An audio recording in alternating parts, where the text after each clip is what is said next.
शिव भजन की बात आती है तो सबसे पहले महिलाएं जो भजन गाती हैं हमारे बिहार की पद्म विभूषित आदरणीय शारदा सिन्हा जी, उनकी गाई हुई, तो मैं चाहती हूँ कि हम सभी लोग साथ में मिलके गाएंगे।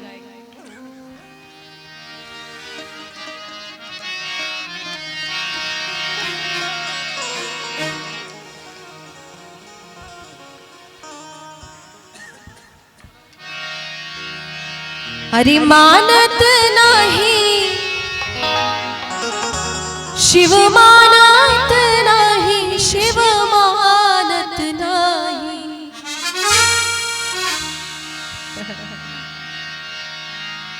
मानत नहीं शिव मानत नहीं, शिव मानत नहीं, काले के शिव के मनाई वो शिव मानत नहीं, काले के शिव के मनाई वो शिव मानत नहीं, मानत नहीं शिव मानत नहीं, शिव मानत नहीं, मानत नहीं शिव मानत नहीं, शिव मानत नहीं, काले के शिव के मनाई वो शिव मानत नहीं, काले के शिव के मनाई वो शिव मानत नहीं।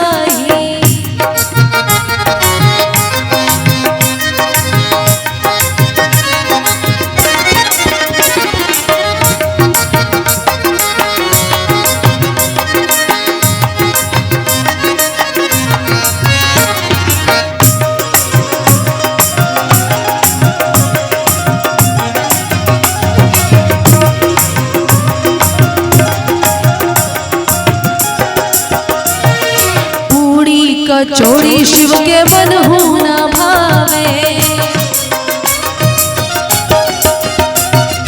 पूड़ी कचौड़ी शिव के मन हो न भावे, पूड़ी कचौड़ी शिव के मन हो न भावे, भांग धतूरा कहाँ पाई वो शिव मानत नहीं, भांग धतूरा कहाँ पाई वो शिव मानत नहीं, काले के शिव के मनाई वो शिव मानत नहीं, काले के शिव के मनाई वो शिव मानत नहीं।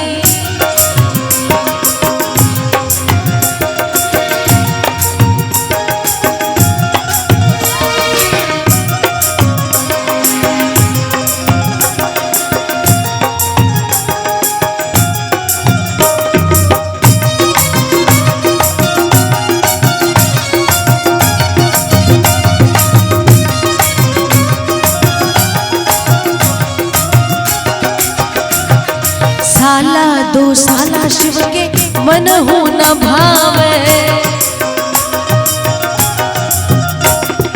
शाला दो शाला शिव के मन हो न भावे, शाला दो शाला शिव के मन हो न भावे, मिर्गा की छाला कहाँ पाई वो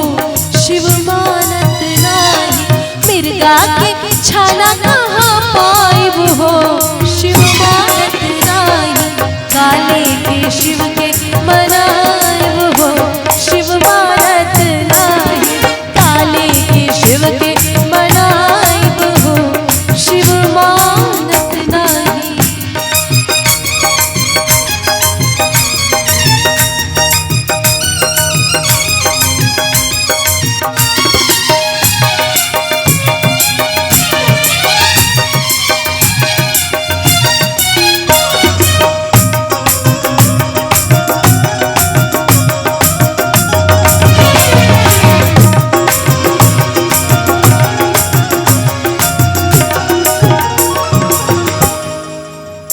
जितनी नॉर्मल चीजें हैं जो सब लोग करते हैं वो शिव जी नहीं करते। शिव जी को ऊट पटांग चीजें पसंद है। अरे कोठा अटारी शिव के मन हो न भावे,